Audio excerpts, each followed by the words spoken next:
Olá, boa tarde. Veja os destaques do portal da Assembleia de hoje. Presidente da Assembleia Legislativa, deputado Otelino Neto, recebe Nonato Lago, presidente do Tribunal de Contas do Estado. A Assembleia Legislativa cedia encontro e debates sobre sustentabilidade e modelo de cidade inteligente. O seminário discute aborto e divide opiniões sobre descriminalização. Você vai ver ainda como foi a abertura da Expoema 2019. É agora no portal da Assembleia.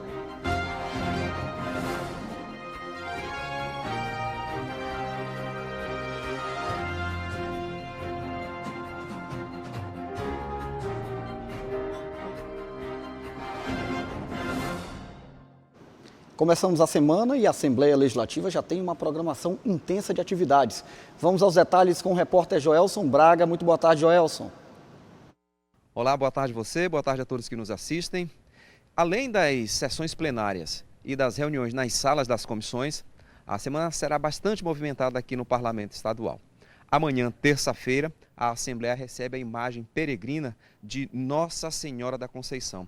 A visita faz parte da divulgação do festejo que acontece lá no bairro do Monte Castelo. O festejo, inclusive, faz parte do calendário oficial do Estado, fruto de uma lei aprovada aqui pela Assembleia Legislativa. Na quarta-feira, dia 23, será realizada uma audiência pública aqui no auditório Fernando Falcão, que contará com a presença de movimentos sociais e também do Conselho Regional de Nutrição.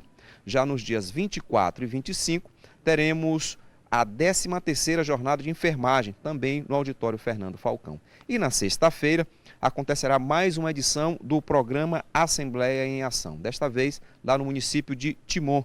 18 municípios da região estarão presentes neste evento, que será realizado lá no Centro de Convenções Maranhenses e terá a condução do presidente da Assembleia Legislativa, o deputado Otelino Neto.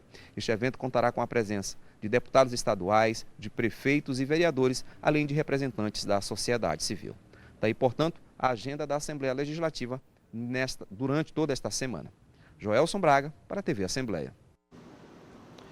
Nesta manhã, o presidente da Assembleia Legislativa, deputado Otelino Neto, recebeu Nonato Lago, presidente do Tribunal de Contas do Estado. O presidente da Assembleia Legislativa, deputado Otelino Neto, recebeu o presidente do Tribunal de Contas do Estado, Nonato Lago, na sede do Legislativo Maranhense. Na oportunidade, os presidentes conversaram sobre demandas e projetos relacionados ao TCE que tramitam no Parlamento Estadual. Tratamos de projetos de lei de interesse do Tribunal de Contas que tramitam nesta casa, já estão em fase de conclusão. Projetos que alteram a estrutura organizacional do tribunal, permitindo com que os servidores obtenham algumas vantagens e, ao mesmo tempo, agilize o trabalho dos servidores do Tribunal de Contas. Uma visita de cortesia para dar um abraço no nosso colega de trabalho, presidente da Assembleia Legislativa, doutor Otelino Neto, e para reiterar nossos agradecimentos pela forma com que esta casa está conduzindo os interesses do Tribunal de Contas. Nesse caso, são projetos que melhoram a atuação funcional da nossa Corte e que está sendo conduzido da maneira melhor possível pelos deputados e com a orientação do nosso presidente. Também participaram do encontro o diretor administrativo da Assembleia Legislativa, Antino Noleto, e os integrantes do Tribunal de Contas do Estado, Antônio Blackout, conselheiro substituto, Márcio Rufino, chefe da assessoria jurídica, e Ambrósio Guimarães Neto, diretor de administração. Um seminário discutiu em São Luís um tema polêmico, aborto. Durante o encontro, homens, mulheres e especialistas dividiram opiniões sobre a descriminalização em torno do assunto. O seminário promovido pela Fundação Ulisses Guimarães reuniu especialistas com diferentes pontos de vista sobre um tema polêmico, o aborto. Eles debateram sobre o assunto para uma plateia composta principalmente por mulheres. O aborto, que é uma temática que divide opiniões no Brasil todo, e tem aqueles que querem, aqueles que não querem, aqueles que são a favor e os que são contra. E os que são a favor defendem o direito da mulher de escolher, e os que são contra defendem o direito da vida. Dizem que a vida, quem dá, é Deus, e só Ele pode tirar. E aí entra na perspectiva religiosa, entra na perspectiva científica, e o nosso papel, enquanto fundação, é ser mediador deste debate. O aborto é considerado a interrupção de uma gravidez até a 20ª semana de gestação. É considerado crime quando provocado pela gestante ou por terceiros.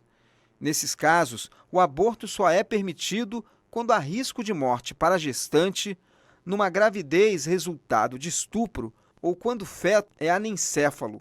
O aborto ele é considerada a interrupção da gestação, que acontece até a 20ª semana de gestação, onde o feto ele ainda não está viável ao nascimento, né? Sendo que, quanto às classificações, a gente tem vários tipos de classificações ao aborto. A gente tem o aborto completo, o abortamento espontâneo, o inevitável, o infectado, e hoje, um dado do Ministério, que 25% das gestações, né, ocorre o aborto espontâneo, onde a causa principal desse aborto é a má formação congênita do feto ou então problemas inerentes ao corpo da mulher. Para alguns especialistas, o aborto é uma afronta ao direito à vida.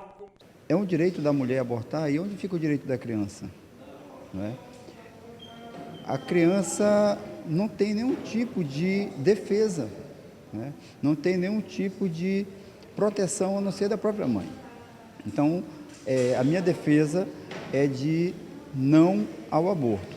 Já quem é a favor da legalização ressalta que esse é um direito de escolha da mulher e, por conta da criminalização, o aborto é uma das principais causas de morte materna no país. Dos países onde mais morrem mulheres, né? E a questão do aborto é uma das consequências, né, dessa mortalidade, já visto que os abortos inseguros, ou seja, as mulheres buscam recursos mortíferos e acabam por morrer. Então, por essa razão, nós, dos movimentos feministas, eu particularmente, como estudiosa da questão, considero da necessidade e importância de legalizar o aborto, de descriminalizar, deixar de ser crime, para que as mulheres possam usar os recursos necessários e não mortíferos para preservar sua vida, né? Quem acompanhou a discussão na plateia pôde refletir sobre os argumentos apresentados pelos palestrantes. Ampliar a visão do aborto, né? É um assunto bem discutido, bem polêmico, e a gente tem que se atualizar em versões novas, né? E para poder espalhar a cultura de não aborto, a gente estimular as pessoas a procurar mais o atendimento hospitalar, né? De suma importância, né? Até porque é um assunto hoje que deve ser muito debatido, muito conversado, até para conscientização, né, das mulheres, também dos homens, que também têm tanta participação quanto as mulheres na questão do aborto, que eu vejo como, eu tenho uma certa opinião já, né, como criminalização, porque é uma vida, né, e todo ser ele tem direito à vida, ele tem direito a viver. Se ele foi gerado, é necessário que você tenha responsabilidade pelos seus atos. A Assembleia Legislativa foi palco de um encontro que discutiu sustentabilidade e modelo de cidades inteligentes. O debate reuniu especialistas e autoridades no auditório Neiva Moreira. O encontro aconteceu no auditório Neiva Moreira do Complexo de Comunicação da Assembleia Legislativa e reuniu estudantes, representantes da sociedade civil, voluntários e profissionais que atuam no setor de desenvolvimento urbano.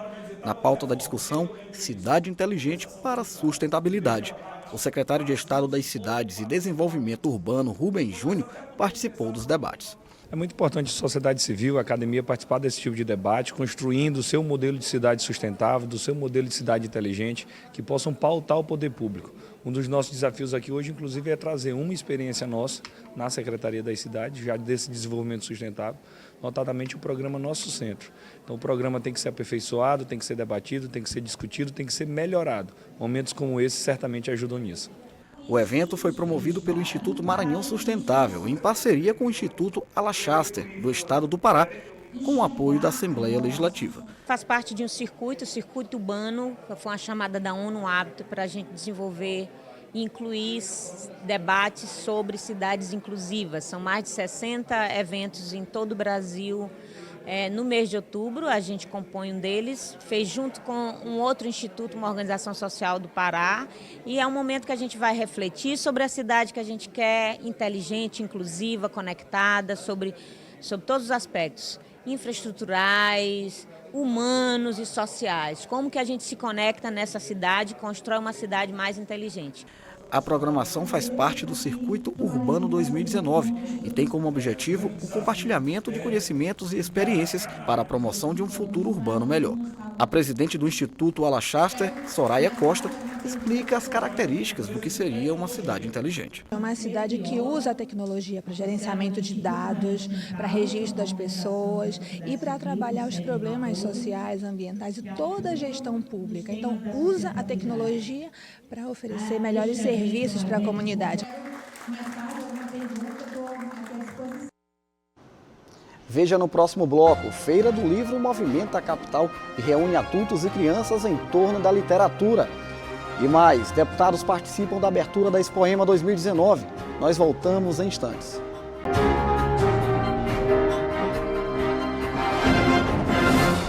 Foi dada a largada à Expoema 2019. O repórter Ismael Gama e o repórter cinematográfico Fábio Lima acompanharam de perto a abertura do evento. Os deputados Vinícius Louro, Duarte Júnior e Adelmo Soares participaram da abertura da 61ª edição da Exposição Agropecuária do Maranhão. A exposição reúne criadores e empresários do Maranhão e dos estados da Paraíba, Pernambuco e Piauí. Esse é um momento importantíssimo do desenvolvimento do nosso estado. Não há uma maneira de desenvolver o estado se não for pelo setor primário. Eu acredito muito nisso, o governador Flávio Dino acredita nisso, o vice-governador Carlos Brandão. Por isso nós estamos aqui hipotecando nosso apoio a mais uma exposição importante para o desenvolvimento do nosso estado. Deve ter nosso total apoio para fomentar e fazer com que a nossa economia cresça cada vez mais e com certeza é um evento que deve estar fixo em nosso calendário e deve fazer parte mais da estrutura urbana da nossa cidade. Para mim é um motivo de muita honra de estar participando aqui dessa grande festividade, uma festividade única no estado do Maranhão, que é a Expoema. Lembro-me bem quando eu vim aqui como criança, né, e com meus pais aqui trazendo para ver os animais, meu pai Raimundo Louro, que é agropecuarista, e hoje eu venho aqui como deputado estadual. Na abertura, o vice-governador Carlos Brandão participou da solenidade e destacou a importância do evento para a economia do estado. Não tenho dúvida que será um grande momento para a gente fazer aqui a comercialização não só de animais, mas também equipamentos agrícolas, veículos, enfim. É um grande momento, uma grande festa que a gente tem que patrocinar, ajudar e fortalecer para que o nosso setor agropecuário se fortaleça cada vez mais. A Expoema é realizada pela Associação dos Criadores do Estado do Maranhão e durante os dias de exposição vai promover o conhecimento e apresentar as novidades tecnológicas no Parque da Independência. Tanto o criador como as pessoas que frequentam a exposição, eles são sedentos por conhecimento, eles querem vir para cá para aprender alguma coisa, para buscar conhecimento. Por exemplo, como produzir um boi melhor em menos tempo, né? Então, a questão ambiental, o zoneamento econômico e ecológico. Então, isso é o novo formato da Expoema. Para o presidente do SEBRAE e da Federação da Agricultura e Pecuária do Maranhão, o evento é um importante aliado para a realização de bons negócios. É importante também que o SEBRAE e o SENAC tragam o conhecimento. E esse conhecimento a gente traz através de cursos, de palestras e de eventos importantes que a gente possa estar mostrando o que é a realidade dos pequenos negócios. No grande espaço aberto ao público é possível ver exposição de veículos, encontrar restaurantes e também ver os animais. São bois, carneiros e cavalos, por exemplo. Este cavalo da raça andaluz é albino e custa mais de R$20 mil. Requer cuidados especiais que começam bem cedo. A partir das 6h30 da manhã a gente já está de pé, tratando deles, bota ração, limpa a baia, bota água, dá banho, monta, faz o treinamento, isso aí, o diário. Seu Domingos Moura é criador da cidade de Bacabal. Ele trouxe bois e vacas da raça Gileiteiro e Girolando e espera fazer bons negócios na Expoema. Espero que seja muito boa também, se Deus quiser vai ser. E a passada foi boa e houve muita venda, muito negócio, foi bom demais. A criançada se diverte na hora de conhecer os animais. Seu Epifânio trouxe o neto João Lucas para ver os animais de perto. Uma oportunidade muito boa, né, para todos, né? Uma diversão, né?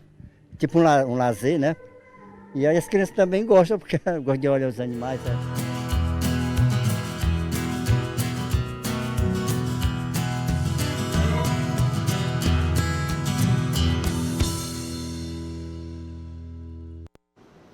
Serão abertas nesta quarta-feira, dia 23, as inscrições para o concurso público anunciado pela Prefeitura de Rosário. Ao todo, são 308 vagas para professores da educação infantil, ensino fundamental multisseriado, ciências, educação física, filosofia, geografia, história, matemática, português e educação especial. A inscrição custa R$ 100 e poderá ser feita através de edital publicado no site rosario.ma.gov.br. Em meio aos atrativos da tecnologia, em que crianças e adultos se interessam pela leitura através de tablets e smartphones, um evento surpreendeu com um número de pessoas que ainda mostram interesse pelo tradicional livro. A Feira do Livro em São Luís reuniu milhares de leitores e mostrou que o livro de papel continua atraindo todas as idades.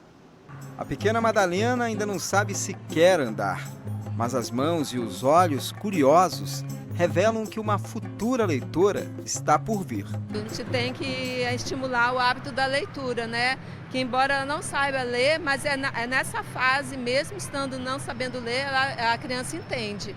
Então a gente incentivando, ela vai começar a já se acostumar já com as imagens, com os livros. E eu já fiz isso com minha neta, com minha primeira neta, eu estou fazendo com a segunda também. O Heitor é um pouquinho maior. Aos 10 anos de idade, ele não só lê, como já escolhe o livro que o pai vai comprar de presente. Ele vai escolher o que agradar a ele e vai comprar para poder ler. Ele já tem o costume de ler, né? Então a gente espera que isso incentive a criatividade dele para que ele possa aprender mais e também aumentar o nível de conhecimento. Mais uma vez, as crianças marcaram presença na Feira do Livro deste ano, acompanhada dos pais ou em grupos de escolas que fizeram visitas diárias aos espaços montados no Multicenter Sebrae. E se não estavam vendo livros, era fácil encontrá-las brincando nos locais destinados a atividades recreativas. Mas não foram apenas os pequeninos que se divertiram por aqui. Para os adultos, a feira também foi um momento especial. Comprar livros, acompanhar debates realizados nas salas e auditórios, ou simplesmente tirar uma selfie de um cartão postal da cidade que muitos nem sabem direito onde fica. Muito bonito. Se assim é bonito, o que dirá será pessoalmente. A réplica do Largo do Carmo foi um dos espaços mais visitados este ano pelas mais de 150 mil pessoas que circularam por aqui. Além da beleza do cenário, informações digitais ao alcance do público. A edição deste ano da Feira do Livro, que homenageou o poeta e escritor maranhense Aloysio Azevedo, reuniu 70 estandes de livreiros de todo o país. A gente conseguiu superar o nosso projeto Extensão Feliz, que nos deixou muito felizes. A gente visitou mais de 20 instituições, entre escolas e instituições filantrópicas, levando a atividade da feira, espetáculos, contação de história e acervo para doar para as crianças. Então, foi bem diferente do ano passado. Este ano a gente conseguiu superar todas as expectativas que a gente tinha previsto neste projeto. A Feira do Livro não é apenas livro, mas é também uma oportunidade do público se relacionar com outras formas de expressão artística, como essa aqui, uma encenação da lenda da Procissão dos Ossos. Os atores passeiam pelos corredores, declamando textos, interagindo com o público, conquistando a atenção das crianças. Gostei muito, porque relembrar a Ana Jância, eu gosto muito do livro dela. E é bem legal, porque eles ficam assim, é tipo um teatro, eles ficam andando, aí fica bem legal, eles andando, falando sobre as pessoas, cantando, assim, relembrando a história de Ana Jância. É muito bom, né? Porque abre oportunidade tanto para a gente que é artista para testar um outro público que não é no palco, e para esse público que vem e que não tem acesso à cultura, a teatro. E aí trazer vários personagens da história do Maranhão e da história de São Luís, que são personagens que não são tão conhecidos. É literatura, arte, diversão. Para quem não foi, agora só no ano que vem.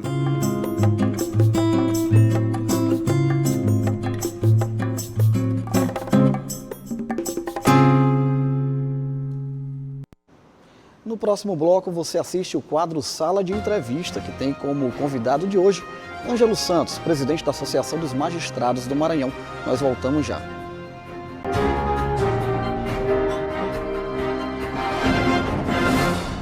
O portal da Assembleia de hoje fica por aqui. Reveja as reportagens desta edição através do site al.ma.leg.br/TV.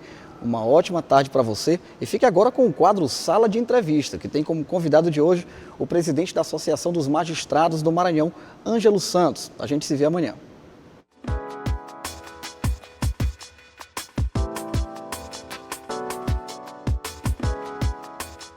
Olá, boa tarde, seja bem-vindo ao quadro Sala de Entrevista. E hoje nós vamos falar da polêmica lei aprovada na Câmara Federal que versa sobre o abuso de autoridade no país. E para falar sobre este tema, que é tão polêmico e que vem trazendo muitas discussões sobre as funções e as atividades de magistrados, Ministério Público e até mesmo da polícia, nós estamos recebendo aqui o juiz, doutor Ângelo dos Santos, presidente da Associação dos Magistrados do Estado do Maranhão, a quem nós de antemão agradecemos muito a presença. É uma satisfação tê-lo aqui, doutor Ângelo. Satisfação nossa, Juraci. Doutor Ângelo, como é que anda esse debate em meio aos magistrados do Brasil? Recentemente o senhor esteve, inclusive, representando os magistrados do Estado do Maranhão na Associação Brasileira de Magistrados e lá os presidentes, né, de associações de todo o Brasil tiveram a oportunidade de discutir. O que foi discutido, o que já tem como pronto para poder realmente ir na manifestação do pensamento dos juízes sobre a questão da lei do abuso de autoridade? Nós tivemos mesmo essa reunião e foi uma reunião em virtude do caráter emergencial, do tema relevantíssimo e preocupante, não só para a carreira da magistratura, mas para a própria sociedade. Foi uma reunião até extraordinária, que nós tivemos em Brasília reunidos e logo o primeiro ponto foi o ingresso da ação direta de inconstitucionalidade junto ao Supremo. Foi uma ADIM, né? Um ADIM que já tramita, já está com o decano do Supremo, Tribunal Federal, que é o ministro Celso de Mello, em que que já existem outras entidades também que ingressaram com a ADIM, todas serão reunidas no mesmo relator, que é o ministro Celso. Então, classes como dos auditores fiscais, policiais, Ministério Público, Magistratura Federal, Magistratura Trabalhista, a AMB, então todas as classes que entendem que essa lei criminaliza funções essenciais da magistratura, do Ministério Público e das polícias, ingressaram com ações diretas de inconstitucionalidade. Aliado a isso, vai ser startado campanhas para que a sociedade, uma campanha institucional para que a sociedade tenha a real noção dos malefícios que essa lei vai trazer. Não é um ataque, não só um ataque à carreira da magistratura, a carreira do Ministério Público e das polícias. A sociedade não terá o amparo necessário para o combate à corrupção, combate à criminalidade. A sociedade tem apontado isso. Há pouco tempo, Juraci, teve pesquisa em que a sociedade pela primeira vez disse que o principal problema do Brasil não era mais educação e saúde. Nós sabemos que esses problemas permanecem na nossa nação, mas a sociedade... Que assolam a sociedade brasileira. Que assolam a nossa nação, mas a sociedade, há pouco tempo, demonstrou que o combate à corrupção era o ponto número 1 que a nação, que as autoridades, que as instituições deveriam se debruçar. E a lei vai contrariando o anseio da nossa população. Então, a sociedade tem que estar tem que participar de alguma forma, manifestar a sua contrariedade a essa lei, porque a gente entende que a população, se não participou no momento que deveria da discussão no Legislativo, ainda há tempo, mesmo no Supremo, manifestar de alguma forma isso. Doutor Ângelo, no seu entendimento, enquanto juiz e presidente da Associação dos Magistrados do Estado do Maranhão, inclusive vou me valer da sua participação em Brasília para saber o que pensam os outros magistrados de outros estados, de diversas unidades da federação. Que entendimento o senhor tem sobre os principais pontos que trarão esses malefícios que o senhor citou ainda há pouco? Não só para a magistratura, Ministério Público, para a polícia, mas sobretudo para a sociedade brasileira, que estão contidos na lei de abuso de autoridade? Quando eu falo, Juraci, já falei aqui, que a lei criminaliza funções essenciais da magistratura, do Ministério Público e da Polícia, o dia a dia forense, por exemplo, do magistrado criminal, que analisa inúmeros pedidos de prisões preventivas, e analisa também inúmeros pedidos de relaxamento de prisão. Então, isso está na lei. E na lei diz que decretar a prisão, quando ela for manifestamente ilegal, o magistrado está correndo... Não é vago, não? Manifestamente? Extremamente vago.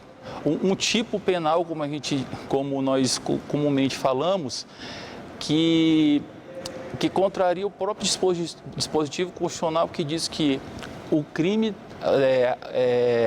tem que estar definido em lei anterior. E não existe pena sem prévia cominação legal, ou seja, o próprio texto constitucional está sendo violado por uma lei. A lei está trazendo ou apresentando tipos extremamente abertos, sem nenhuma definição, o que gera uma tremenda insegurança aos atores do sistema de justiça. Magistratura, Ministério Público, Polícia, defensores públicos, de certa forma. Então, essa insegurança, a insegurança na atuação vai gerar um afrouxamento, eu entendo, do combate à corrupção, combate à criminalidade, às organizações criminosas, que tanto, como já foi falado aqui, assolam o nosso país. Corroborando com o que o senhor está dizendo, eu li, inclusive, em alguns matutinos do estado do Goiás e alguns portais também, agora, recentemente, depois da aprovação da lei, um magistrado, colega seu do estado do Goiás, ele determinou a soltura em 5 dias de 9 presos. E muitos colegas de profissão da imprensa o perguntaram por quê. Ele disse, pela lei que aí está, agora não, porque a vigência não acontece, mas daqui a pouco eu vou ser alcançado e criminalizado. Eu não quero passar por isso. Eu não cheguei nós tomamos conhecimento, assim como você, pelas informações, mas eu não tive ciência do inteiro teor da decisão do magistrado, do colega. Então, eu não sei qual foi a fundamentação que ele utilizou. Mas é isso, o ponto é a insegurança que vai gerar, a insegurança jurídica.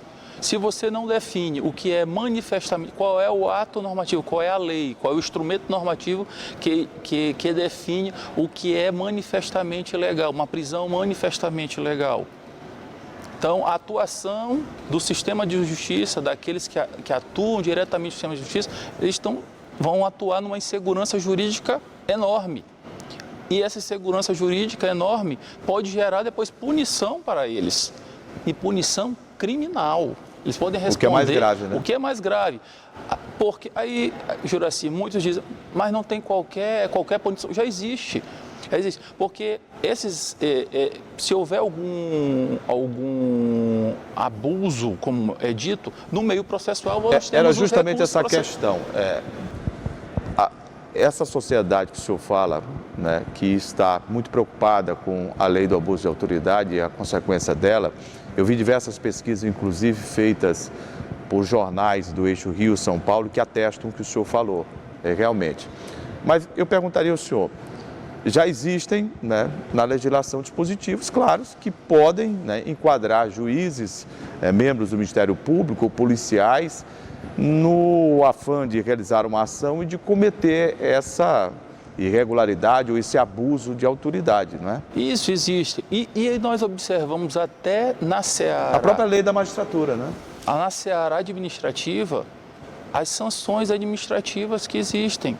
Né? Nós observamos as corregedorias no âmbito local, com a nossa corregedoria estadual, bem como, e principalmente a corregedoria nacional, junto ao Conselho Nacional de Justiça, nós observamos que colegas estão sendo representados diuturnamente com acusações de algum desvio de conduta, seja qual seja. Claro que eu não estou dizendo que todos estão sendo punidos. Não é isso, até porque tem o devido processo legal, ele também tem que se defender, ele também vai ter o direito de defesa como qualquer cidadão. Mas esses excessos, esses desvios de conduta estão sendo realmente enfrentados pelas corregedorias. Então, o que a gente chama de que o direito penal ele tem que ter uma intervenção, ou ele tem que ser uma intervenção mínima, ou seja, em último caso, qual é a necessidade de você criminalizar esse tipo de conduta, o desvio de conduta, já que eles já estão sendo punidos na seara administrativa, na seara disciplinar. Doutor Ângelo, eu vi, inclusive, li no site da Associação dos Magistrados que recentemente foi feita uma consulta aos juízes do Estado do Maranhão, pela AMA, né, Associação dos Magistrados, e me chamou a atenção o número, né, de 177 pesquisados, os juízes responderam, 172 foram favoráveis, que hajam um ato de mobilização. Alguns dizem paralisação, mas a magistratura entende que é um ato de mobilização em prol dos direitos e em prol da própria democracia, no ato de defender a própria sociedade com uma lei que está aí, que está gerando essa polêmica toda. Nós fizemos um ato público antes da análise no Congresso Nacional, certo? Ainda quando estava na fase, Juraci, do veto presidencial, ou da sanção ao veto presidencial, nós tivemos um ato aqui em São Luís, em que reunimos magistratura, Ministério Público, polícia, foi um ato nas promotorias da capital, e reunimos as classes que já estavam preocupadas com os malefícios que essa lei traria. E agora, nessa reunião que você citou em Brasília, um dos pontos que nos foi exigido foi que nós consultássemos nossas bases, consultássemos a magistratura estaduais, para entendo esse ato público, entendo essa paralisação, entendo um dia, em uma data oportuna, se teria o apoio de todos os estados.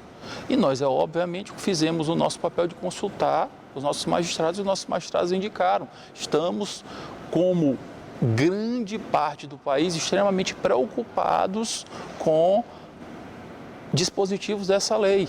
No aspecto político, como é que a Associação Brasileira dos Magistrados tem lidado diretamente com os parlamentares? Aqui no estado do Maranhão, por exemplo, especialmente, o senhor tem conversado bastante com os nossos representantes em Brasília, o que eles têm dito? Sim.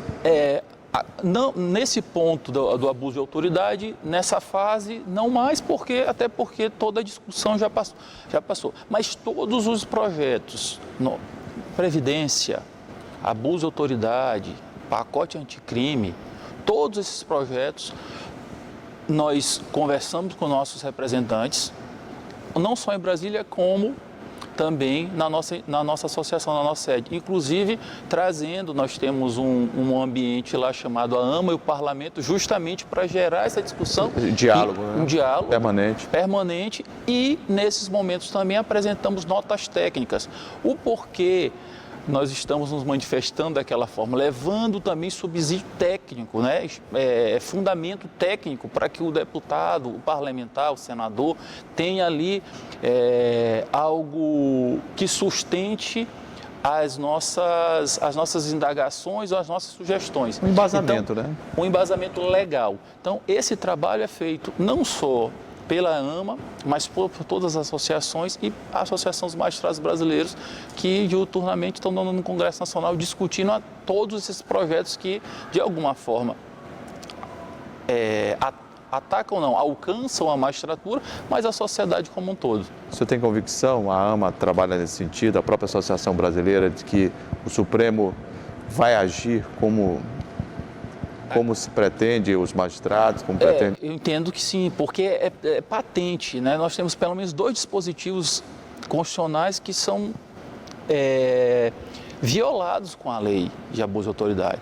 Tem um princípio chamado independência judicial, que eu já falei aqui, que o magistrado ele não pode ser punido pelo teor das suas decisões. O que tem que ser exigido do magistrado é que todas as decisões dele sejam fundamentadas. Todas fundamentadas. Se ela não for fundamentada, ela é nula de pleno direito, certo? Então, e está lá na Constituição isso e também na Lei Orgânica da Magistratura.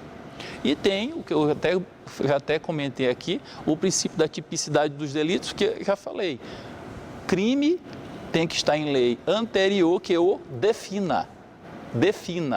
O crime tem que estar definido e também não existe pena sem prévia cominação legal. Ou seja, se não existe uma lei anterior àquele fato que diga esse fato é crime e descreva, defina qual é o tipo, qual é o objeto, não tem como ter crime. E até parece, para a gente finalizar, doutor Ângelo, que se utilizaram bastante de deixes na comunicação, né? Para quem está nos acompanhando, é justamente o momento, por exemplo, que no jornalismo a gente usa para deixar de forma implícita o eu, o nós, e dentro de uma lei não pode estar implícito, tem que estar bem explícito, né? Bem claro, de forma concisa, para que não seja suscitado em nenhum momento uma dúvida. E o ponto que, para encerrar, Juraci, se você me permite, você falou da imprensa. Imprensa, sociedade livre, democracia, sem imprensa independente, sem magistratura independente, não tem como. E é só fazer um paralelo, que aí eu tento, às vezes, sempre que eu tenho dado entrevista, conversado, debatido com comunicadores, tem um tipo penal que fala da condução coercitiva quando ela é concedida de forma descabida, manifestamente descabida. E eu trago para o comunicador e digo, é como o Juraci tivesse um tipo penal, criando um tipo penal para um comunicador, dizendo, é crime realizar ou proferir perguntas manifestamente descabidas. Para um comunicador, isso é acabar com a profissão dele. Como é que eu vou perguntar? Porque para o comunicador, nós partimos da premissa que todas as perguntas que o comunicador está fazendo, para ele, todas são cabíveis, ou todas são necessárias, né? Mas nem sempre para aquele que está escutando, elas são necessárias ou são cabíveis, né? Então isso tudo é só um paralelo, uma analogia do que a lei vai trazer. E aí eu falo, vai criar a insegurança de atuação da magistratura, do Ministério Público e da Polícia, que são hoje os atores no combate, principalmente à criminalidade. Eu conversei aqui no quadro Sala de Entrevista com o juiz doutor Ângelo dos Santos, presidente da Associação dos Magistrados do Estado do Maranhão. Doutor Ângelo, muito obrigado mesmo por ter vindo aqui, obrigado pelas explicações e vamos acompanhar, né, o desenrolar dos acontecimentos no próprio Supremo Tribunal Federal com a DIN, que foi impetrada, né, pela Associação Brasileira, com apoio de todas as associações que são filiadas em todo o território nacional. Muito obrigado. Eu que agradeço, Juraci, mais oportunidade. O quadro Sala de Entrevista fica por aqui e o portal da Assembleia volta amanhã. A todos vocês, o nosso muito obrigado pelo carinho da audiência de sempre. Tchau, gente. Até a próxima.